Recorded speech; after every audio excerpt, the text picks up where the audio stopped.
ಕಲಬುರಗಿ ಜಿಲ್ಲೆಗೆ ಪ್ರಧಾನಿ ನರೇಂದ್ರ ಮೋದಿ ಅವರ ಕೊಡುಗೆ ಏನಿದೆ? ಈಗ ಮತ್ತೆ ಬರುತ್ತಿದ್ದಾರೆ, ಏನಾದರೂ ಘೋಷಣೆ ಮಾಡುತ್ತಾರೆಯೇ? ಏನು ಘೋಷಣೆ ಮಾಡದೆ ಬಂದರೆ ಏನು ಪ್ರಯೋಜನ ಎಂದು ರಾಜ್ಯಸಭೆ ವಿರೋಧ ಪಕ್ಷದ ನಾಯಕ ಎಐಸಿಸಿ ಅಧ್ಯಕ್ಷ ಮಲ್ಲಿಕಾರ್ಜುನ್ ಖರ್ಗೆ ಹೇಳಿದರು. ನಗರದ ಎನ್ವಿ ಮೈದಾನದಲ್ಲಿ ಜಿಲ್ಲಾಡಳಿತ ಹಾಗೂ ಜಿಲ್ಲಾ ಪಂಚಾಯತ್ ವತಿಯಿಂದ ಆಯೋಜಿಸಲಾಗಿದ್ದ ಗ್ಯಾರಂಟಿ ಯೋಜನೆಗಳ ಫಲಾನುಭವಿಗಳ ಸಮಾವೇಶ ಹಾಗೂ ವಿವಿಧ ಕಾಮಗಾರಿಗಳ ಶಂಕುಸ್ಥಾಪನೆ ಹಾಗೂ ಉದ್ಘಾಟನೆ ನೆರವೇರಿಸಿ ಅವರು ಮಾತನಾಡುತ್ತಿದ್ದರು. ಕೇವಲ ರೈಲ್ವೆಗಳಿಗೆ ಹಸಿರು ಜೆಂಡಾ ತೋರಿಸಿದರೆ ಅಭಿವೃದ್ಧಿ ಆದಂತಾಗುತ್ತದೆಯೇ? ಸಾವಿರಾರು ಕೋಟಿಯ ಯೋಜನೆಗಳಿಗೆ ಮೋದಿ ಹಸಿರು ನಿಶಾನೆ ತೋರಿಸಲಿ, ಅದು ಬಿಟ್ಟು ಬರೀ ರೈಲ್ವೆಗಳಿಗೆ ಜೆಂಡಾ ತೋರಿಸಿದರೆ ಏನರ್ಥ ಎಂದು ಟೀಕಿಸಿದ ಅವರು, ವಾಡಿಯ ರೈಲ್ವೆ ಸೇತುವೆ ಪ್ರಾರಂಭವಾಗಿ ವರ್ಷಗಳೇ ಕಳೆದರೂ ಇನ್ನೂ ಮುಗಿದಿಲ್ಲ ಎಂದರು. ಕಲ್ಯಾಣ ಕರ್ನಾಟಕದ ಯಾವ ಜಿಲ್ಲೆಗಳಿಗೆ ಏನು ಮಾಡಿದ್ದಾರೆ? ಆದರೆ ಕಾಂಗ್ರೆಸ್ ಪಕ್ಷಕ್ಕೆ ಬೈಯುವುದು ಮಾತ್ರ ಬಿಟ್ಟಿಲ್ಲ. ನೀವು ಎಷ್ಟೇ ಬೈದರೂ ಪರವಾಗಿಲ್ಲ, ಕೆಲಸ ಮಾಡಿ ತೋರಿಸಪ್ಪ ಮಾರಾಯ ಎಂದ ಖರ್ಗೆ, ಏನು ಕೆಲಸ ಮಾಡದ ನಿಮಗೆ ಯಾಕೆ ಜನರು ಮತ ಹಾಕಬೇಕು ಎಂದು ಪ್ರಶ್ನಿಸಿದರು.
ಹಿಂದೆ ಇದೇ ವೇದಿಕೆ ಮೇಲೆ ಶಿವಕುಮಾರ್ ಅವರ ಇಲಾಖೆ ವತಿಯಿಂದ ನಾವು ಘೋಷಣೆ ಮಾಡಿತ್ತು. ಅವರ ಇಲಾಖೆದು ಶಕ್ತಿ ಸ್ಕೀಮ್. ಆ ಶಕ್ತಿ ಸ್ಕೀಮನ್ನು ಇಲ್ಲಿ ಮಾಡೋದು ಅಲ್ಲದೆ ಅವರು ಗೃಹ ಜ್ಯೋತಿ ಯೋಜನೆ ಕೂಡ ಆವಾಗ ಪ್ರಾರಂಭ ಮಾಡಿದ್ದರು. ಹೀಗೆ ಗೃಹಲಕ್ಷ್ಮಿ, ಗೃಹ ಜ್ಯೋತಿ, ಅನ್ನಭಾಗ್ಯ, ಯುವ ನಿಧಿ, ಶಕ್ತಿ ಸ್ಕೀಮ್ ಇದು ಸರ್ಕಾರ ಕೊಟ್ಟಂಥ ಮಾತು. ಈ ಕೊಟ್ಟಂಥ ಮಾತನ್ನು ಅವರು ನಿಭಾಯಿಸಿದ್ದಾರೆ. ನುಡಿದಂತೆ ಈ ಸರ್ಕಾರ ನಡೆದಿದೆ. ಅದಕ್ಕಾಗಿ ನಾನು ಅವರಿಗೆ ತುಂಬ ಹೃದಯದ ಧನ್ಯವಾದಗಳನ್ನು ಹೇಳ್ತೇನೆ. ಇದು ಅಷ್ಟು ಸುಲಭ ಅಲ್ಲ. ನಾವೇನು ಹೇಳಿದ್ದೇವೆ ಅದನ್ನು ಮಾಡ್ತೇವೆ. ಈ ಹಿಂದೆ ಮೋದಿಯವರು ಅನೇಕ ಗ್ಯಾರಂಟಿಗಳು ಕೊಟ್ಟಿದ್ದರು. ನಾನು ಎಲ್ಲರಿಗೆ 2 ಕೋಟಿ ಪ್ರತಿ ವರ್ಷ ನೌಕರಿ ಕೊಡ್ತೀನಿ ಅಂತ ಹೇಳಿದರು. ಅದನ್ನು ಚುನಾವಣೆಯಲ್ಲಿ ನಾವು ಹೇಳಿದ್ದೇವೆ. ಈಗ ಮತ್ತೆ ಅವರು 18ನೇ ತಾರೀಕು ಗುಲ್ಬರ್ಗಕ್ಕೆ ಬರ್ತಾ ಇದ್ದಾರೆ. ಇಲ್ಲಿಂದ ಮತ್ತು ಬೀದರ್ಗೂ ಹೋಗ್ತಾ ಇದ್ದಾರೆ. ಬೇರೆ ಬೇರೆ ಕಡೆ ಹೋಗ್ತಾರೆ. ಇದು ಒಂದು ಗುಲ್ಬರ್ಗ ಈಗ ಅವರಿಗೊಂದು ಸೆಂಟರ್ ಆಗಿದೆ. ನಾನು ಕೇಳಿದೆ, ಮೊನ್ನೆ ಅವರಿಗೆ ನನಗೆ ಭೇಟಿ ಆಗಿದ್ದರು ಪಾರ್ಲಿಮೆಂಟ್ ನಮ್ಮ ರಾಜ್ಯಸಭಾ ಚೇರ್ಮನ್ ಚೇಂಬರ್ನಲ್ಲಿ. ನಾನು ಹೇಳಿದೆ, ಎಲ್ಲ ಬಿಟ್ಟು ಗುಲ್ಬರ್ಗಕ್ಕೆ ಯಾಕೆ ಬರ್ತಾ ಇದ್ದೀರಿ ಪದೇ ಪದೇ? ಕೆಟ್ಟ ಬಿಸಿಲಿದೆ, ಜನ ಹೆಚ್ಚಾಗಿ ನೀರಿಗೆ ಪರದಾಡ್ತಾ ಇದ್ದಾರೆ. ನೀವು ಆದರೆ ಗುಲ್ಬರ್ಗಕ್ಕೆ ಬಂದು ನಿಮ್ಮ 6, 7, 8 ವಿಮಾನಗಳನ್ನು ಇಳಿಸಿ ತಮ್ಮ ಜನರಿಗೆ ಕರೆಸಿ ಗುಪ್ತವಾಗಿ ಕಿವಿಯಲ್ಲಿ ಮಾತುಗಳನ್ನು ಹೇಳಿ ಹೋಗ್ತೀರಿ. ಅದರಿಂದ ನಿಮಗೇನು ಅಲ್ಲಿ ಅನ್ನಿಸ್ತಾ ಇದೆ? ಅವರು ಉತ್ತರ ನನಗೆ ಕೊಟ್ಟರು.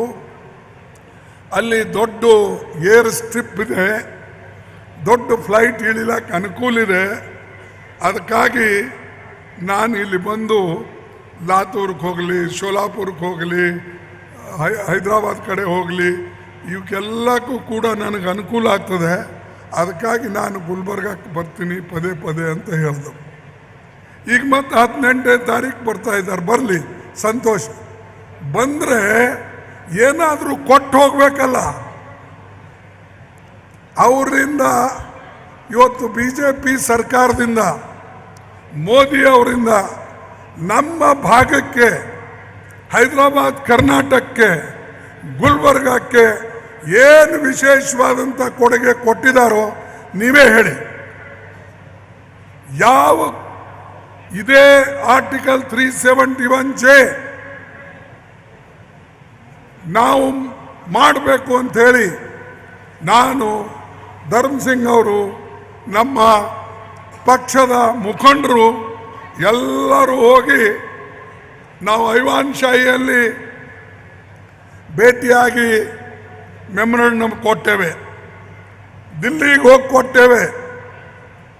ಅನೇಕ ಸಾರಿ ಅವ್ರು ಇಲ್ಲಿ ಬಂದಾಗೆಲ್ಲ ಮೆಮೊರಂಡಮ್ ಕೊಟ್ಟೇವೆ, ದಿಲ್ಲಿಗೆ ಹೋದಾಗೂ ಕೊಟ್ಟೇವೆ.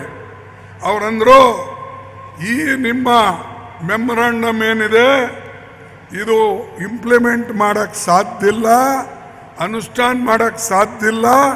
ಕಾರಣ ನಿಮ್ಮದೊಂದು ಕೆಲಸ ಮಾಡಿದ್ರೆ ಇಡೀ ದೇಶನಾಗ ಎಲ್ಲರೂ ಇದೇ ಕೇಳ್ತಾರೆ. ನಾವೆಲ್ಲರಿಗೂ ಉತ್ತರ ಕೊಡೋಕ್ಕಾಗ್ತದ? Special provision ಮಾಡೋಕ್ಕಾಗ್ತದ? ಹಾಗಾದ್ರೆ 30 ಸಲ ಸಂವಿಧಾನ ಬದಲಾವಣೆ ಮಾಡಬೇಕಾಗ್ತದೆ ಅಂಥೇಳಿ ಅವರು ಕಸದ ಬುಟ್ಟಿಯಲ್ಲಿ ಬಿಸಾಕಿದ್ರು. ಯಾವ ಮನುಷ್ಯ ನಮ್ಮ ಅಮೆಂಡ್ಮೆಂಟ್, ಅವ್ರ ಪಾರ್ಟಿ, ಅವ್ರ ಪಕ್ಷ ಆರ್ಟಿಕಲ್ 371 ಕಸದ ಬುಟ್ಟಿಯಲ್ಲಿ ಬಿಸಾಕಿದಂಥವರಿಗೆ ನಿಮಗೆ ಓಟ್ ಕೇಳ್ತಕ್ಕಂಥ ಅಧಿಕಾರ ಇದೇನಾ? ನೀವು ಯೋಚನೆ ಮಾಡಿ. ನಿಮ್ಮ ಬಗ್ಗೆ ಚಿಂತೆ ಇಲ್ಲ ಅವರಿಗೆ, ಆದರೆ ನಮ್ಮ ಭಾಗದ ಬಗ್ಗೆ ಕೆಲಸನೂ ಮಾಡಲ್ಲ. ಈಗ ನೋಡಿ, ರೈಲ್ವೆ ಇದು ಎಲ್ಲ ಕಡೆ ಹೋಗಿ ಹಸಿರು ಜೆಂಡ.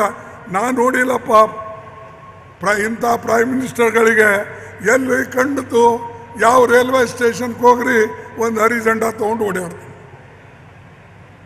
ದೊಡ್ಡ ದೊಡ್ಡ ಪ್ರಾಜೆಕ್ಟ್, ಸಾವಿರಾರು ಕೋಟಿ ಪ್ರಾಜೆಕ್ಟ್ ಇದ್ದರೆ ನೀವು ಹೋಗಿ.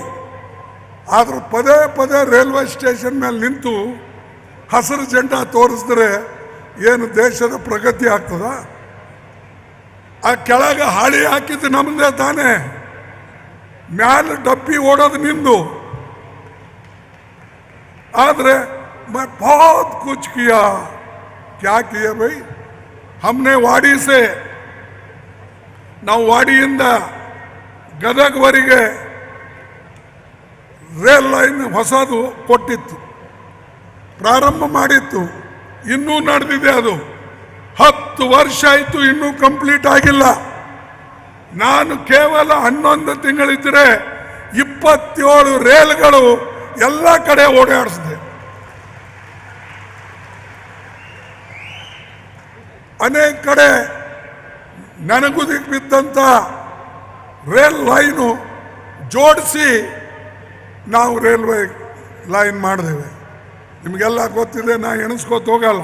ಬೀದರ್ಲಿಂದ ಇಲ್ಲಿಗೆ ಬರೋದೇ ಆಗಲಿ, ಅಥವಾ ನಮ್ಮ ರಾಯಚೂರ್ಲಿಂದ ಹೊಸಪೇಟಿಂದ ದಾವಣಗೆರೆಗೆ ಆಗಲಿ, ಚಿಕ್ಕಮಂಗ್ಳೂರ್ಲಿಂದ ಕಡೂರ್ಗೆ ಆಗಲಿ, ಅದು ದೇವೇಗೌಡರ ಕ್ಷೇತ್ರ.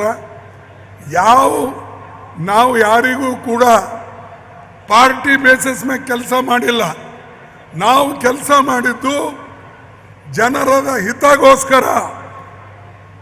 ನನಗೆ ಅನೇಕ ಸಾರಿ ತೊಂದರೆ ಆದ್ರೂ, ಅನೇಕ ಜನ ನಮಗೆ ಟೀಕೆ ಮಾಡಿದ್ರು, ಅವರ ಮತಕ್ಷೇತ್ರದಲ್ಲೂ ಕೂಡ ನಾವು ಹೆಚ್ಚಿನ ಕೆಲಸ ಮಾಡಿಕೊಟ್ಟಿದ್ದೇವೆ.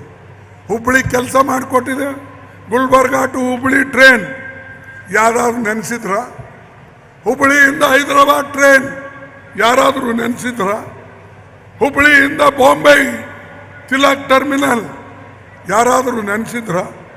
ಗುಲ್ಬರ್ಗಾಲಿಂದ ಬೀದರ್ ಬೇಗನೆ ಆಗ್ತದೆ ಅಂಥೇಳಿ ಯಾರಾದರೂ ನೆನೆಸಿದ್ರ? 10 ವರ್ಷ ಆದರೆ ನಮ್ಮ ವಾಡಿಯಿಂದ ಗದಗವರೆಗೆ ನಿಮಗೆ ಒಯ್ಯಕ್ಕಾಗಿಲ್ಲ, ನಿಮಗೆ ಓಟ್ ಕೇಳೋದು ಅಧಿಕಾರ ಇದೇನಾ? ಇಂಥವ್ರಿಗೆ ಓಟ್ ಕೊಡ್ತೀರಾ ನೀವು? ಏನು ಗುಲ್ಬರ್ಗಕ್ಕೆ ಮಾಡಿದ್ದಾರೆ, ಏನು ಬೀದರ್ಗೆ ಮಾಡಿದ್ದಾರೆ, ಏನು ರಾಯಚೂರ್ಗೆ ಮಾಡಿದ್ದಾರೆ, ಏನು ಬಳ್ಳಾರಿಗೆ ಮಾಡಿದ್ದಾರೆ, ಏನು ಕೊಪ್ಪಳಕ್ಕೆ ಮಾಡಿದ್ದಾರೆ? ನೀವು ಹೇಳಿ. ಯಾವ ಕೆಲಸ ಇಲ್ಲ, ನನಗೆ ಓಟ್ ಕೊಡಿ, ಓಟ್ ಕೊಡಿ ಬಂದ भाई और बहनों,